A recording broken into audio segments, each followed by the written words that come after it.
All right, everybody, we are finally coming to a close with this tournament. Well, sort of.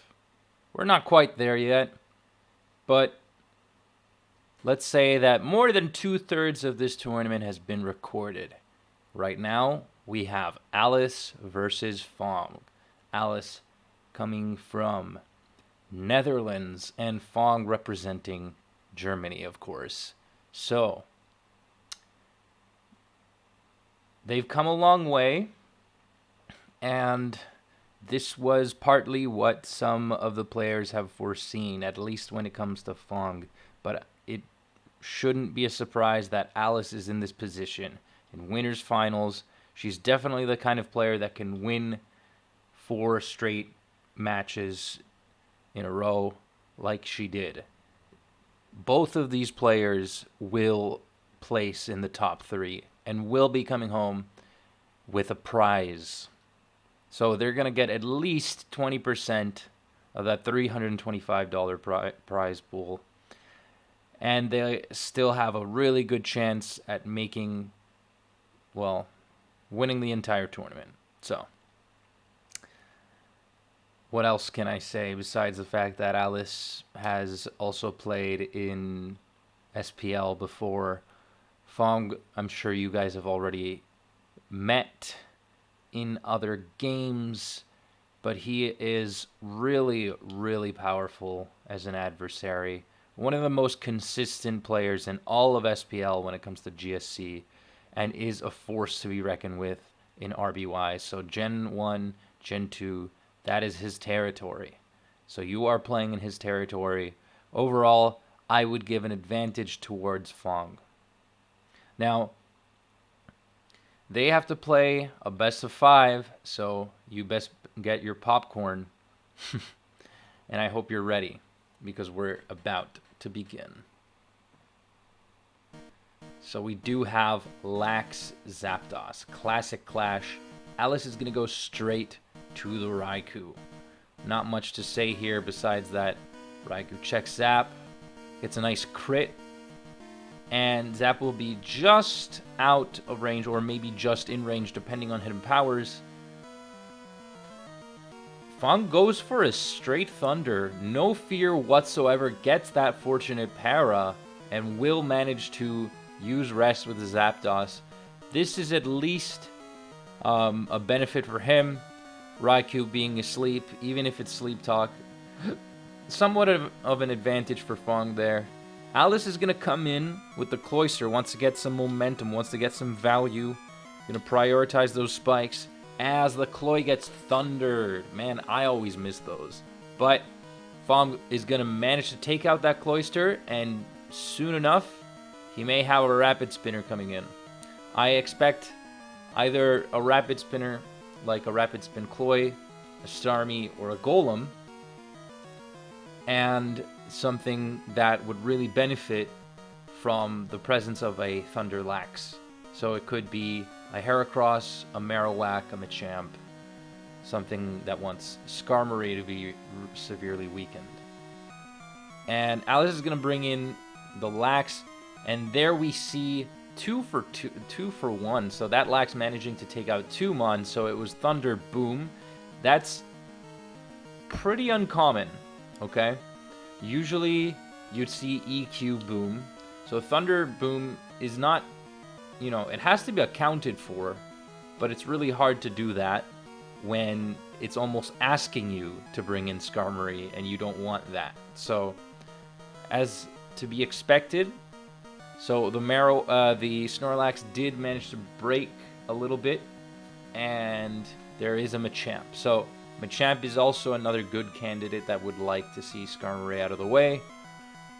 Zap coming in here. Just gonna go for Thunder, try to call Fong out, but right now Fong is in a pretty dominant lead here. He's gonna set up, and the Zapdos is but a wee hidden power ice user. So the Golem gets phased in here. Something along the lines of your typical double electric team on Alice's end. That Golem's going to take a lot, but here comes the Cloy. The Cloy is certainly going to either spin or set spikes. No! He explodes. Triple boom. Just 3 for 3, knowing that now Alice's team is completely exposed to the Machamp. There isn't a single fighting resist now. So every crit is going to leave a mark. And Fong is just showing you that you can play a quick game and no one's ready for it. Cross chop. And now Alice is staring down a Machamp with one of her own, gets another crit to the face, and sets up with Curse. Not always favorable, because then this happens. Your Machamp is slower, but manages to dodge one, taking out Fong's check, and there's a Vaporeon in the back. So Vaporeon champ. Vaporeon sweeps the team, taking out the final Mon. And that is game 1. 22 turns of pure speed running, man. And what an excellent boom offense team at that. So, really good shit. Incredible opener for the winners finals. So, we're going to move on to game 2. This time around, Alice decides to lead with a Raikou. So, forcing out the Cloyster. Interestingly, Fong goes to Zapdos. So, probably calling out a incoming Cloy or Fori. Yeah, so we see something more typically stall. Alice has a Starmie with a substitute, possibly Rapid Spin. There it is. Yeah. As Fong will start to deal some damage with the Lax, perhaps force the Starmie to use up some subs. In comes a good Curse Miltank check and Curse Snorlax check, and just as I say that, Fong actually just goes straight for a Lovely Kiss, knowing that anything coming in doesn't want to take it. Really great showing so far.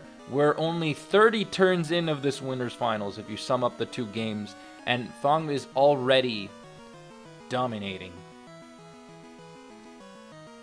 I remember seeing portions of this game live. Starmie, this match, but I don't remember the individual games very well. Umbreon coming in, a potential Pursuit user. You're going to use Growth instead. Growth. All right. Passing to Cloyster.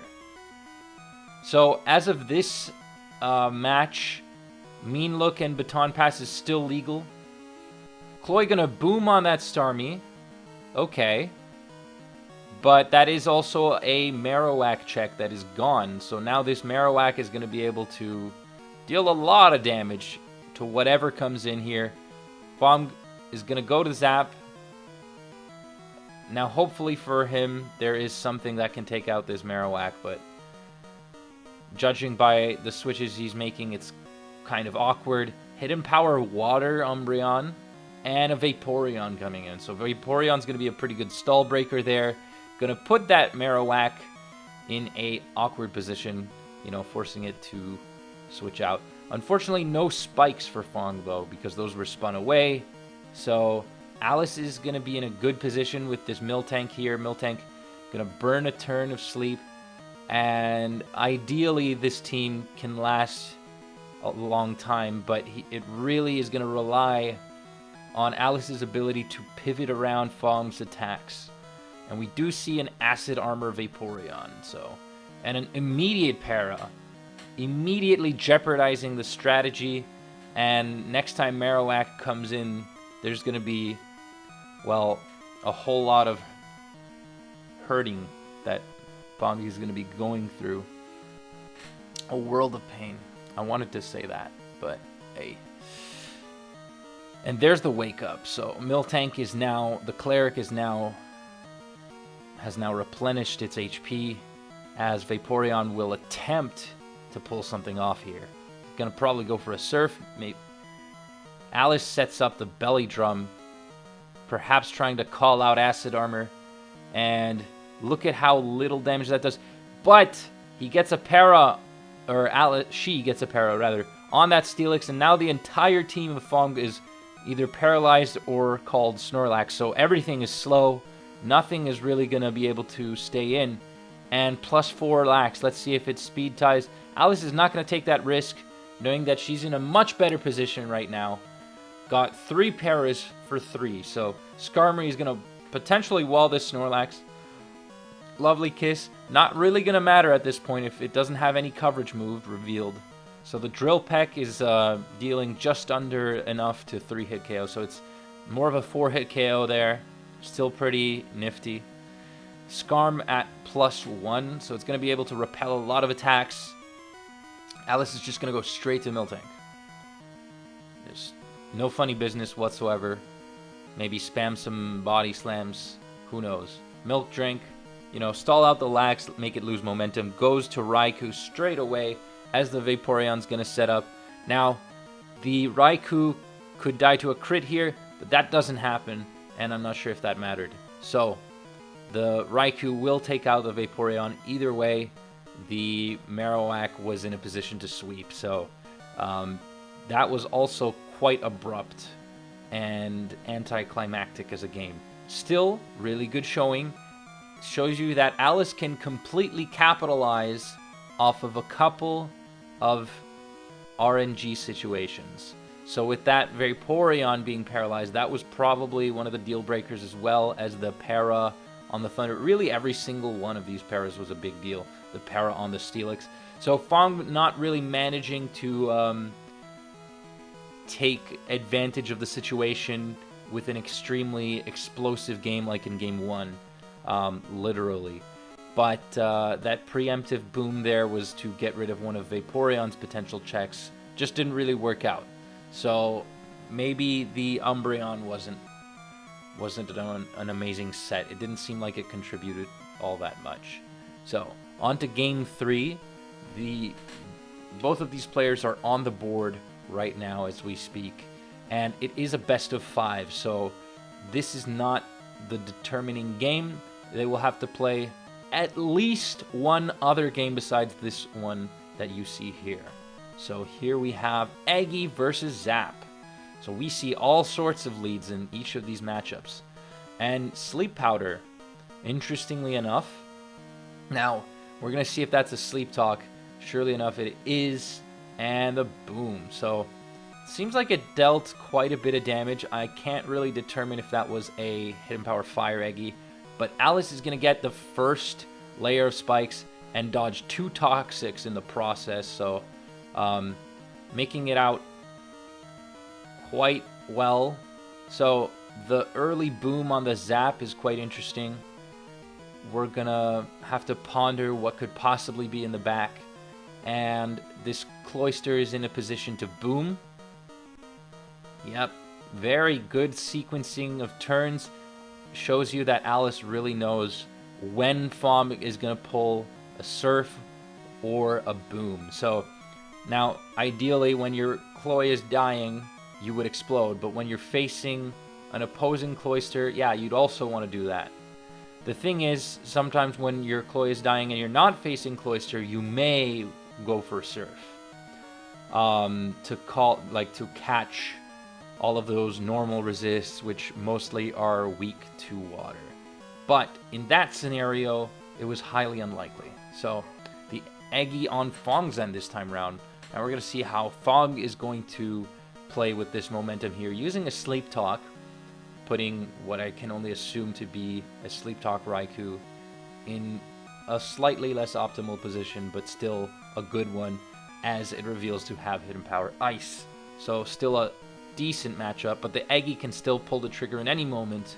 We have to be cautious. So lax on lax action, 2 Goliaths facing each other.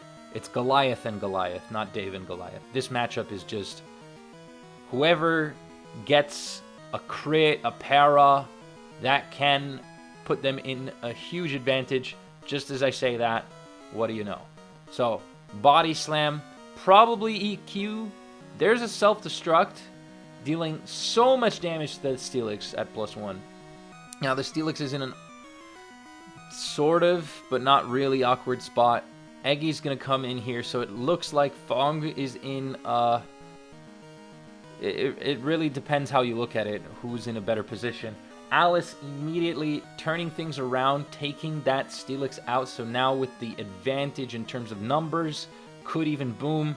Gonna switch out, stay in with Raikou. And this is a turn where Fong may use boom. Probably will. No, never mind. What I said was kind of silly. Ignore that. But now we see Hera. Hera on Hera. My lord. These two teams are like a carbon copy of one another. Well, at least potentially.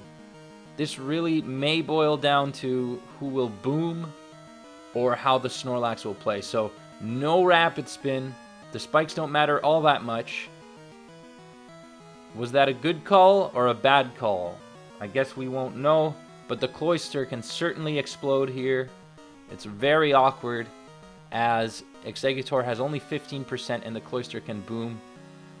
So, and also the Heracross has to use rest. The Mega Horn's definitely not going to KO, and I think Cloyster booms. Okay, so now it's going to boil down to whoever wins the speed tie. Whoever wins the speed tie. Alice is going to attempt to go for Mega Horn here and gets it. All right. That was certainly an awkward matchup if I saw that. If I saw one. I cannot speak today. My English is inversely proportional to how exciting this matchup is. The better it is, the less I can express what I see. So we have this old style Lavos boom offense team with a Golem as opposed to Steelix. So yeah, your Cursed Boomlax, which aims to boom on Skarmory. And this is essentially the same thing, but with Steelix over Golem and Zapdos over Raikou. So a near mirror match. And it turns out Alice made a few choices that ended up giving her the win. So we have a potential of 1 or 2 games. Alice is in the lead here.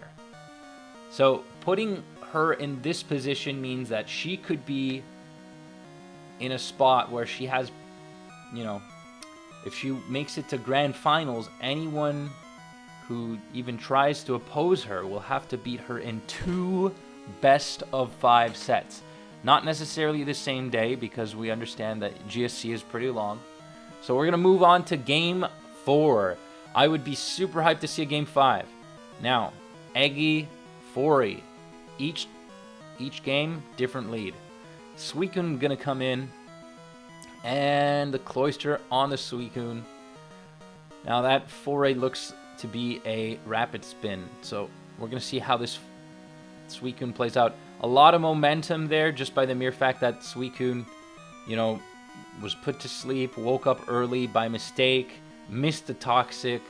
Gonna go for one at this point finally because it looks like the Toxic is gonna be helpful against this Lax. We're gonna see how that works. Alice may bring yet another Boomlax. We don't know how it's gonna play out versus what is clearly a stall team. The Zap is gonna force in the Snorlax, dealing just above 40% if you include those spikes, and a para. So Machamp going to come in on a preemptive rest just to get some extra momentum there. Going to set up a curse. And mind you that at +1, this thing can KO the Skarm with a crit. And there it is. There's the crit that in all of these Machamp games we've seen. We have not seen that crit on Skarm. And here it is. It finally happened. In all of the tournament, that's what happened. The Toxic could have potentially ended this team right then and there. The whole game could have just revolved around this turn. And it took out the strongest Snorlax check on Fong's team. So, incredible. Incredible. Alright. Now, every time Machamp comes in, it's going to hurt something. Really much. Could go for EQ. Just going to switch out, go to the Lax, probably safer now that Skarm is out of the way. I mean, Alice has spikes. Like, Fong is in no position to just,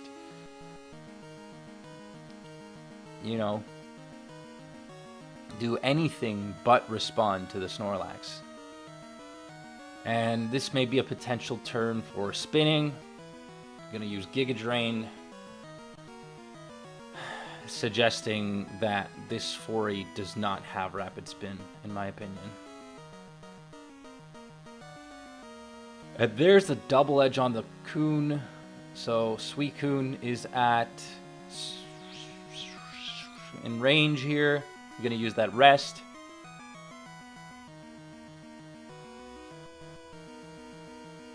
Lax going to spam the hell out of that double edge. Look at how thick Suicune is. It's nice to see it in top 3. You don't usually see it on all that many stalls anymore. Definitely not on offense either. The Crystal Mascot. Gonna switch to his teammate Snorlax. Gonna see if he can wall this Zap. Just like he walls the road to Fuchsia. This T-Tar looks like it could be Roar. Phases in the Raikou. And yet another awkward spot for FOMG where he's kind of forced to use Thunder. Takes an EQ to the face. And look at how much that does. Raikou gonna switch out because the only other option was to stay in and use Rest. And gets pursued on the way out. So now Zapdos is in an even better spot because the Raikou can't switch in with the spikes. 4E can't come in. Only Lax. And now Alice can even boom here. You know, the threat is certainly there. The threat of a boom. The trigger can be pulled any moment. Any moment here. There it is. There it is. Now, I foresee Zap coming in, as it's the only thing putting the 4E in range of an immediate KO. Thunder, gonna put that Lax into an even more weakened spot, and I think Machamp could even come in. Eggy can come in. Eggy has a good matchup against this team right now. So Eggy can spam the hell out of Psychic, and that's exactly what's going to happen. So no spin from the 4E. Not sure why. But does FOMG have a spinner? I guess we'll never find out. The Eggy could boom here. And is that what's going to happen? Looks not to be the case. Alice going to respect the possibility of a potential switch out. Even though at this point Alice is in a huge advantage. So spamming Psychic, even got a Spadef drop at some point, and taking out the Lax would certainly be huge here. But no, gonna be diligent as ever, stay in with that Psychic, knowing that the last is Golem, so threatening with a Giga Drain there. So that Golem is further weakened. It's not exactly going to help that much, but maybe a boom would be nice if it were Boom Golem. Nope. We'll never find out. It did nothing in this matchup. Nothing. Zero. Nada. FOMG in an ever more awkward position here with nothing to check this Snorlax. If it's Curse, this is pretty much game over. Because there's certainly no Roar on either of these two Mons. Not with the Golem and Skarm. Zap gonna come in. Just further icing on the cake. Could switch right back. Goes to T-Tar, knowing this could bait in the Raikou. I would have sincerely just gone to Lax, but hey.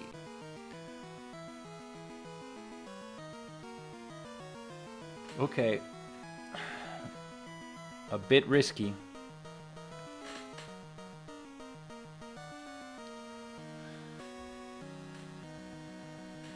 Okay, finally goes to the Lax, and we'll start using Curse. Because there's no phaser left. Just use Curse, and it's game over. Why? Just use Curse. Do you have Curse?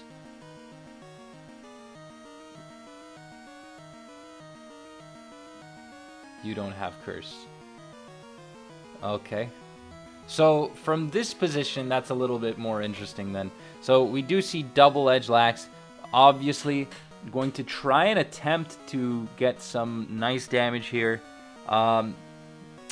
Very weird for it not to be curse. Like, there's no point in holding back. You're just gonna put yourself in a spot where, you know, if you have curse, you won. You qualified for the grand finals. There's no point pulling punches. So I can only assume that this isn't curse at this point, and potential risky choices are being made here. And there's the crit on the Snorlax. Oh my god, this might just turn everything around. We'll never find out if that was cursed, but with the Pursuit Tar, I could have only assumed that Machamp is gonna have to get a crit. Otherwise, this is going to be potential tournament life being put at risk here. Oh, and a shitty Sleep Talk turn, but luckily it survives one cross chop at +1. It's not going to survive the next. Thunder misses, and down goes the Raikou. Now Zap definitely takes out this Suicune. It's Sleep Talk Zap versus Sleep Talk Suicune. Machamp, really, even if it gets crit, it doesn't matter at all. Alice, I'm not going to announce it until it happens. I need to see it to believe it. My god, that was a huge potential choke there. A lot of spaghetti, a lot of thunder misses. Imagine if this were Ice Beam Suicune. But that isn't the case. That is not what is happening here. It seems like the script has been written by the gods, and they have decided that Alice qualifies in a major upset here. Alice definitely a great player, but still an upset nonetheless in the eyes of many. Maybe not in everyone. This was an interesting game. I'm not sure I understand why I didn't see any rapid spins on the stall team, because spikes are a determining factor. Maybe Fong just respected it, Alice's team, a little bit too much, and then things went south very quickly. Either way, really good shit. I don't know about that Snorlax play. I'm not really sure I understand that whole idea. Because then why else would you have Pursuit Tar? Unless it's for, like, Gengar. You know, you want to use it as support against Gengar for your Machamp, which doesn't have EQ. And so that... But then...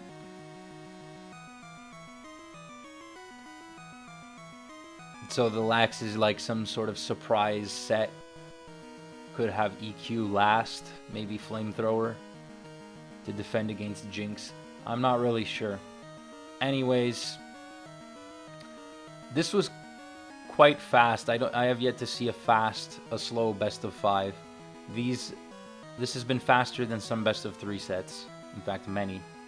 So, if you guys enjoyed, make sure to catch who will be, you know, those who will be playing in losers finals, and the winner of that will return to challenge the person you see on screen here, Alice. So, I hope that you guys enjoyed, and goodbye.